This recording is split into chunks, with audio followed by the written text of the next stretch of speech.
Bonjour, bienvenue dans Mobility TV. Aujourd'hui, on va parler de l'autopartage. L'autopartage en question. On parle beaucoup de la capitale de Paris puisque 150 000 abonnés à Autolib se sont retrouvés sans rien le 31 juillet dernier. Sans rien, c'est beaucoup dire puisque beaucoup de solutions alternatives à ce pionnier qu'a été Autolib, puisque Vincent Bolloré aime bien employer ce terme. Beaucoup de solutions viennent évidemment pour remplacer Autolib. Avec moi autour de la table, Jean-Claude Puertot, bonjour. Bonjour. Vous êtes le président de UCAR, loueur de voitures. Vous vous adaptez peu à peu justement à cela et vous allez nous raconter comment vous allez le faire. Yann Azran également, bonjour. Vous êtes l'organisateur du congrès des VTC et on sait ô combien les VTC sont présents dans la capitale. Aymeric Velland, bonjour. Directeur général du salon Autonomie qui approche, hein, c'est très bientôt là. Hein. Sur la ligne droite, ça va, plus qu'un mois. Flippez pas trop, vous êtes... On est très confiant pour la 3e édition, là, ça grandit. Ça grandit, Autonomie, et c'est pas que les trottinettes, et justement non, on va en parler, voilà, parce que souvent on associe Autonomie aux trottinettes et aux... Comment ça s'appelle les trucs à uniroue, là, où on se retrouve avec les deux pieds autour d'une roue, et moi je me dis, oulala, j'espère qu'il va pas se casser la figure. Les overboards. Les overboards. Le terme, c'est engin de déplacement personnel. Et Antoine Scoyès, bonjour. Vous êtes le directeur des nouvelles mobilités chez ADA. Aymeric, vous qui regardez ça justement avec un peu d'analyse, je disais, il n'y a plus Autolib, mais il y a plein de nouveaux acteurs. Comment est-ce que ça va s'organiser peu à peu? On le sait. Effectivement, Autolib était pionnier depuis 2007, depuis 7 ans, depuis 2011. Ils ont quand même lancé une tendance. On a Zipcar qui a rejoint, et après aujourd'hui on voit des gens comme Uber, comme Taxify, comme d'autres plateformes qui sont assez renommées, qui se mettent à diversifier leur offre d'autopartage et aussi d'aller vers du partage de mobilité plus douce, avec par exemple des trottinettes ou avec des scooters ou des vélos partagés. Donc on va avoir des sociétés qui agglomèrent aussi différentes solutions de partage. Mais alors, cet autopartage, on dit effectivement d'Autolib que ça a été un pionnier. Pardon, mais il y a pas mal de gens qui disent que Autolib, ça a été un grand four. Alors, Jean-Claude Puertot. Comme moi je suis parisien et que je risque de payer la facture, je trouve que c'est pas terrible, effectivement. Mais cela dit, vous allez... en profiter d'une certaine manière. Comment est-ce que vous, UCAR, vous allez vous positionner par rapport à cela? Non, je crois qu'au niveau des mentalités, ça effectivement, je suis d'accord avec Vincent Bolloré, ils ont été pionniers, et de ce point de vue-là, ils font bouger les lignes psychologiques. Maintenant, sur le plan technique, on a, nous, qui avons l'habitude de partager nos voitures, on a quelques fondamentaux qu'on a l'impression de devoir respecter, même pour assurer la sécurité de nos clients, qui n'étaient pas respectés. C'est-à-dire une voiture doit être en bon état. On doit s'assurer de l'état du véhicule. Et c'est dangereux de ne pas louer une voiture en bon état. Mais enfin, les Autolib, elles étaient sales, mais est-ce qu'elles étaient vraiment en mauvais état? J'en sais rien. Mais en tous les cas, ce que je dis, c'est que forcément, et c'était le deuxième point, si on ne sélectionne pas le client, ou si on sélectionne mal le client, on va avoir un client qui va mal se comporter avec la voiture, qui va devenir dangereuse, ou inconfortable, ou sale. Mais tout ça se rejoint, c'est toujours la même chose. Une voiture en mauvais état, elle est sale, elle finit par être dangereuse. C'est pas à moi, donc j'en fais ce que je veux. Un peu, ouais. Un peu. Et donc, tous nos fondamentaux de loueurs de voitures, de gens dont le partage est le métier, tous les fondamentaux, ou plutôt aucun des fondamentaux n'était respecté. Et donc, voilà, et là, il y a un problème. La plantade était au rendez-vous. Et je pense d'ailleurs que si il y a bien quelqu'un qui paye à un moment donné. Si le contribuable n'avait pas payé, mais ce sera arrêté depuis bien longtemps. Ouais. Alors peut-être qu'il avait oublié de recevoir la facture, et donc ça a pris un peu plus de temps. Mais si le contribuable, dans ces systèmes-là, où les fondamentaux ne sont pas respectés, il y a quelqu'un pour payer. Soit le contribuable, soit l'actionnaire. Antoine, vous partagez également ce point de vue? Alors je partage, en tant que loueur de voitures, dans ma profession, je partage complètement ce que vient de dire Jean-Claude. C'est vrai que le comportement du consommateur est lié quelque part à l'appropriation qui va se faire de l'acte de location, et donc je rejoins complètement. Autolib, clairement, On parle d'Autolib, c'est vrai que si on fait une rétrospective, en 1900 on a eu le métro, en 2007 on a eu le Vélib à Paris, en 2011 on a eu Autolib qui vient de se terminer. Je rejoins Jean-Claude sur l'impact plutôt psychologique et intellectuel du client et du consommateur qui est qu'il y a une innovation. Et dans ce sens, Autolib et ce qu'il est devenu, il est mort, comme on l'a vu l'année dernière, récemment. Par rapport à ça, il faut trouver et continuer sur cet axe innovant des solutions plus sûres, ou en tout cas plus en rapport avec ce qu'on attend du comportement. Et est-ce que vous en avez, vous, chez ADA, justement, des solutions? Alors, chez ADA, nous, on a développé en partenariat avec Renault, Moving Paris by Renault, et je vous engage d'ailleurs à aller sur le site Moving Paris, regarder et vous inscrire. Il y a quelques goodies qui vous attendront à l'arrivée. On a développé effectivement un partenariat avec Renault qui va dans le sens de ce qu'a dit exactement un petit peu Jean-Claude. C'est-à-dire que Renault va fournir les véhicules et ADA, fort de son expertise dans la location, donc la location étant un vrai métier, c'est pas quelque chose qui s'invente, fort on n'est pas là de son pour beurrer expertise, les tartines, comme dirait. Exactement, on n'est pas là pour beurrer les tartines, fort de son expertise notamment par rapport à son application mobile qui a déjà été prouvée au sein d'ADA Express, va permettre d'accompagner le client dans cette vraiment nouvel acte de location complètement autonome. Et alors, en quoi ça va consister? On peut déjà un peu dévoiler Alors, il y aura, si on fait la chronologie, le 19 juillet, il y a eu effectivement l'annonce de la création de Movin, entre ADA et Renault. 19 juillet, donc 10 jours avant l'arrêt d'Autolib. Vous vous êtes positionné pour faire la transition. Alors, je ne sais pas si on peut le voir comme positionné comme la transition, mais en tout cas, on était prêts. Le 16 septembre, donc ce dimanche, au cours de la journée sans voiture organisée par la mairie de Paris, nous serons présents avec un véhicule badgé Moving Paris, donc qui sera une Zoé électrique, puisque j'insiste aussi sur l'offre qui sera Paris Intramuros, qui seront des véhicules électriques. Uniquement. Oui. Dans le cadre de Moving Paris.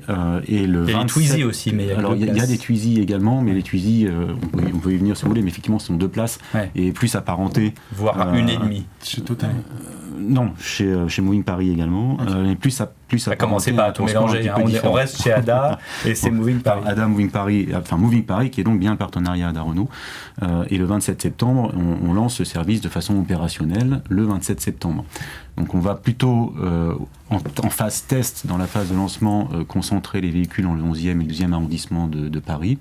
Voir un petit peu... Pourquoi ces zones-là? Parce que... c'est là où il y a le plus de concentration d'utilisateurs d'autopartage? Non, c'est là où nous avons organisé un petit peu notre service opérationnel avec une base arrière qui existe déjà à proximité et qui nous permet de gérer le repositionnement des véhicules éventuels et en tout cas la maintenance, l'entretien et la recharge.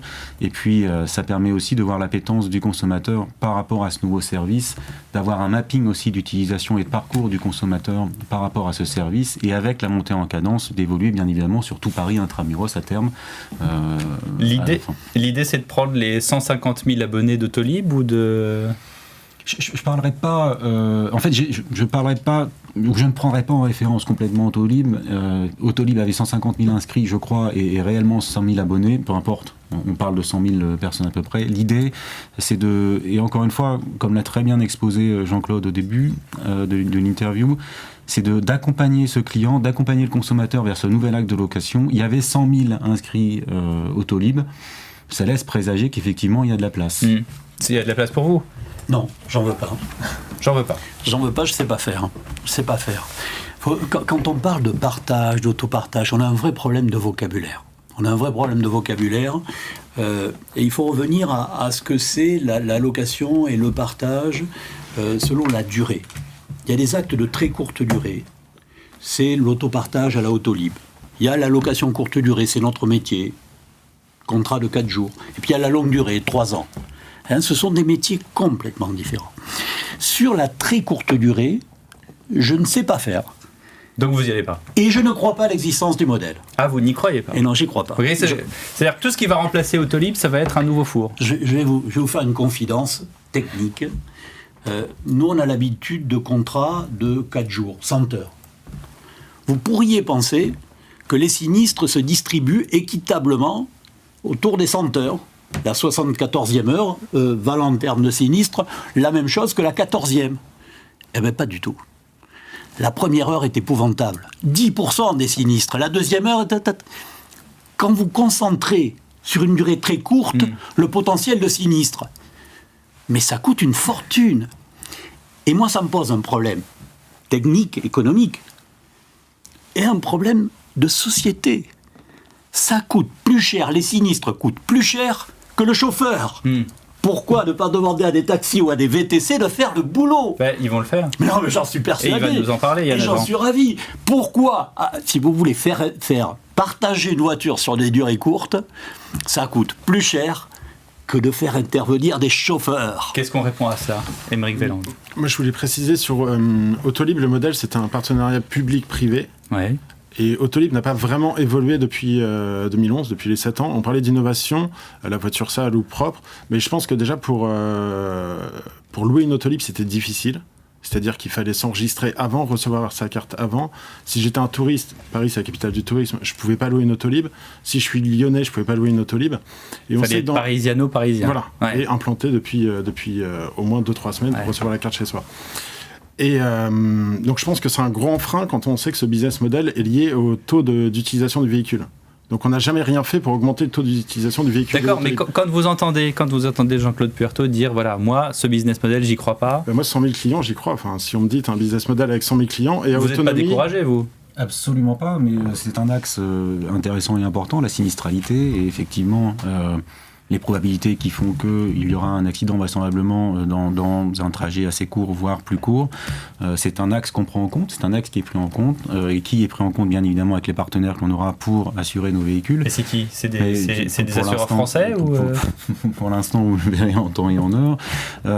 Comment ça pour l'instant ? Vous n'êtes pas assuré ? Vous pouvez appeler la police s'il vous plaît. Absolument pas, ce que je n'ai pas dit, le service n'est pas encore démarre le 27 septembre. Bah oui, mais enfin bon, et donc, moi je dis ça. Et donc, non, mais bien évidemment que les véhicules seront assurés, bien sûr.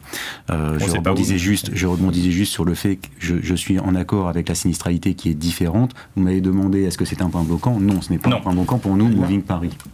Pardon. Là, on peut s'inspirer de ce qu'ont fait les autres systèmes de partage, par exemple CityScoot.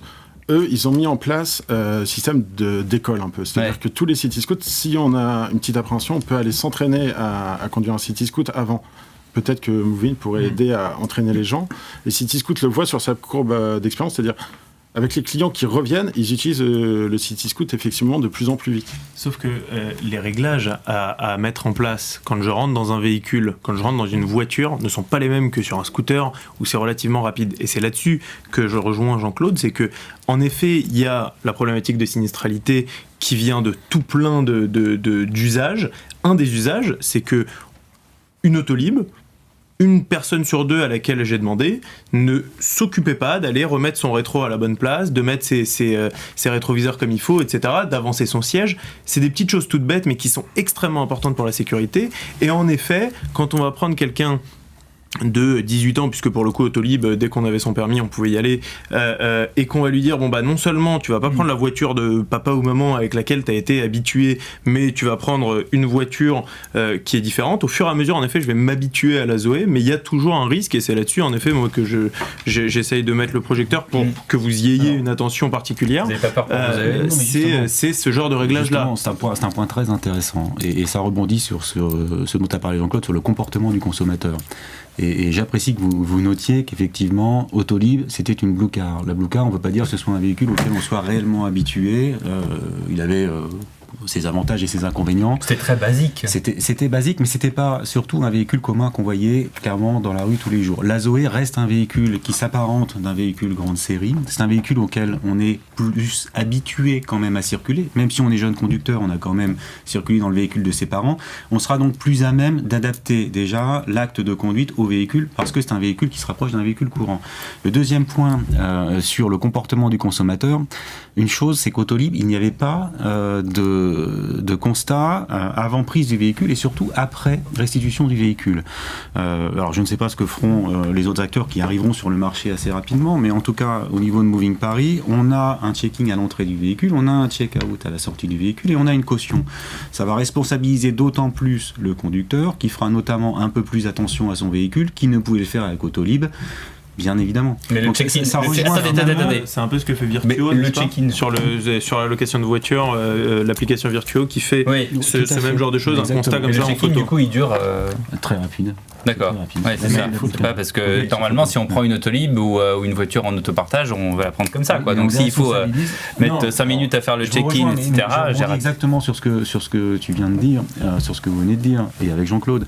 Effectivement, l'Autolib était peut-être plus rapide, mais déresponsabilisait aussi, en partie, l'acte de conduite, ou en tout cas le conducteur. Moi, je suis complètement d'accord avec ça. Et en fait, ce que ça va faire, c'est par contre que ça va freiner une grande partie d'une clientèle potentielle, mais ensuite, ça va très certainement ouvrir une autre clientèle qui n'avait pas envie de rentrer dans Peut-être l'Autolib que ce sera une parce que clientèle crade, où la parce que sinistralité sera D'autant moins que importante. c'est la tout à fait clientèle, possible. Non, mais je celle suis- qui sort d'Autolib, elle veut J'entends. plus refaire l'ersatz d'Autolib. Ouais. Non Oui, mais pour le coup, justement, moi-même, je m'étais mis un petit peu à tester l'Autolib à un moment, parce que c'est important de regarder un petit peu tout, et je suis très vite revenu pour le coup, et je dis pas ça parce que j'ai organisé le congrès des VTC, mais je suis très vite revenu sur des VTC. Non, mais parce que le Bah, fait les de VTC rentrer peuvent dans un être très très véhicule... sales aussi. Hein. Bah, Ouais. pour le coup, jamais au point des Autolib Non, qu'on a jamais au eu. point des Autolib, jamais au C'est-à-dire point que des pour le coup, Autolib. moi, les moments où je prenais une Autolib, j'avais toujours le petit truc là de backseat pour me nettoyer les mains à la sortie, etc. Parce que vraiment, je me sentais sale quoi en sortant. Et du coup. On a soit besoin d'un système de contrôle automatisé, dans ce cas-là qu'il faut au fur et à mesure parfaire avec l'usage, soit d'un organe de contrôle, et en effet c'est là-dessus que je rejoins complètement Jean-Claude sur le fait que le chauffeur là dans un VTC est l'organe de contrôle. Donc c'est l'un ou l'autre, et en effet là-dessus il y a un usage à parfaire Il y a par contre. peut-être une segmentation de la clientèle qui va se faire Très naturellement, comme vous venez de l'évoquer, et qui finalement sera porteur. Vous vouliez rajouter quelque chose? Oui, j'ai fait un petit calcul. Je crois que si la collectivité avait remboursé des courses de taxi ou de VTC, chaque acte de location d'Autolib, je crois que 7 € pouvait très bien ne déranger personne. Juste payer une petite subvention au taxi ou au VTC, c'est tout. Justement, à ce propos, parce que on parle des VTC dans l'autopartage, mais le VTC, maintenant les prix augmentent, les VTC eux-mêmes disent ça ne nous suffit pas parce qu'on n'arrive pas à vivre, on peut les comprendre. Ça dépend, les prix augmentent et les VTC disent ça sur les plateformes. Ensuite, les VTC, c'est très large comme profession. C'est-à-dire qu'il y a 25 000 professionnels en France, dont 19 000 en Ile-de-France. Ces 19 000 là, certes, il y en a beaucoup qui se sont créés, qui ont créé leur statut entrepreneur via une des plateformes, Uber, Le Cab, chauffeur privé, etc. Par contre, depuis 2012 maintenant qu'on a connu ce boom, en 6 ans, il y a énormément aussi de ces chauffeurs qui, au fur et à mesure, ont commencé à fouiller d'autres pistes, et donc il y a aussi beaucoup d'entrepreneurs, pas seulement sur le papier, mais aussi dans les faits, dans ces chauffeurs, et donc il y a des gens qui gagnent vraiment bien leur vie, il y a des entrepreneurs VTC qui gagnent bien leur vie, parce qu'ils vont voir des hôtels, des restaurateurs, des entreprises, et ils essayent de Ils trouver... se font un réseau. Exactement, et en fait, c'est exactement comme pour le coup, on parlait tout à l'heure des taxis, G7, etc. Il y a des taxis qui travaillent en radio, il y a des taxis qui travaillent sans, il y a des taxis qui travaillent en hybride, avec un peu de clients perso et un peu de radio. C'est pareil pour les VTC. Pour le client, et justement, je reprends encore un de ces 150 000 abonnés ou 100 000 inscrits à Autolib. Quelle est la course minimale pour un VTC? C'est 6 €, c'est 8 €, on ne comprend plus rien. Sur Uber, je crois, mais parce que ça change de plateforme en plateforme. Bien Ensuite, sûr, il y a des chauffeurs qui fixent leurs propres tarifs à 10, 15, 20 € minimum, et il y en a d'autres qui sont sur une plateforme avec un minimum de 5 ou 6 € comme Donc on est Taxify quand ou même Uber. très très loin des tarifs d'Autolib et de l'autopartage. Sur Autolib, en effet, je crois que la course minimum était à 4 ou 5 €, quelque chose comme ça. Il me semble, oui. Et alors justement, par exemple, Ada et votre... pardon, je ne sais plus comment ça s'appelle, Mobility Connect. Moving Paris. Moving Paris, je vais me le noter quand même. Moving Paris, avec Moving Paris, on commence à quelle zone de prix? Alors ce sera annoncé lors du 27 septembre. Non, attendez, je vous repose la question. Ça va coûter combien? C'est parce que j'avais pas bien entendu la question, j'avais pas cerné la Répondez. question. On est aux alentours de 39 centimes la minute aujourd'hui. Sachant que le marché, on peut pas, encore une fois, je ne prends pas en référence Autolib parce que je n'offre absolument pas, et nous n'offrons avec Renault absolument pas le même service qu'Autolib. Je trouve qu'on est vraiment décalé par rapport à ça. On pourrait y revenir, les spécificités de Moving Paris par rapport à Autolib, mais je pense que tout le monde ici autour de la table les connaît. Mais on est sur le marché aujourd'hui aux alentours, de 39 centimes à évoluer, à redéfinir. Lors du lancement, mais c'est l'ordre d'idée que vous voulez, puisque vous voulez un chiffre. Mais Merci, c'est très mais intéressant. j'aime beaucoup les chiffres. C'est très intéressant parce que ça montre à quel point on était dans le le faux avec Autolib, et justement là-dessus, comme Jean-Claude le disait, avec beaucoup de finances du contribuable et autres, puisque pour le coup, on passe du simple au double, on était sur du 20 D'ailleurs, vous êtes centimes bien lâché sur Autolib ? Vous voulez en rajouter une petite couche ? c'est super intéressant. Moi, je l'ai beaucoup utilisé pour le coup, et je trouve ça super pratique sur le papier. Ensuite, le vrai challenge que vous allez avoir, ça va être là, à ce niveau-là, d'avoir, et je pense qu'avec un prix plus élevé, avec plus de contrôle avant, avec une caution, il y a beaucoup plus de possibilités pour avoir quelque chose de sain et de... Non, mais je suis complètement d'accord avec Et ça. on aura l'occasion d'en Je dis pas reparler que c'est parce le cas, que mais on va bien les voir. acteurs vont être bien nombreux. On va voir, effectivement. Oui. On verra. Et sur le système de recharge, du coup, on garde les bornes Autolib ? Non, du tout. Non. Comment ils font Aujourd'hui, Ça, c'est quand même la grande question, Aujourd'hui, les bornes Autolib, justement, oui, c'est la grande question, et le positionnement de la mairie de Paris par rapport à la gestion des bornes Autolib, puisque les bornes Autolib ont été coupées dans la nuit directe, je crois, il me semble. Il n'est pas défini, en tout cas, aujourd'hui, je n'ai pas d'informations. Moi, j'entends tout et n'importe quoi sur le fait que détruire la borne et en reconstruire une autre, ça coûte pas cher. D'autres qui me disent au contraire que ça coûte très cher. Le logiciel qu'ils n'ont pas, l'exploitation d'un logiciel. Les câbles. Le problème de Vélib, c'était le raccordement haute tension. Tandis que les bornes Autolib sont déjà raccordées. Peut-être qu'elles sont à faible puissance, mais on change la borne, on peut la mettre à haute puissance. Alors, ce que je vous propose, c'est qu'on a posé pas mal de questions. On reviendra avec des réponses dans une prochaine table ronde. Merci beaucoup de nous avoir suivis dans Mobility TV.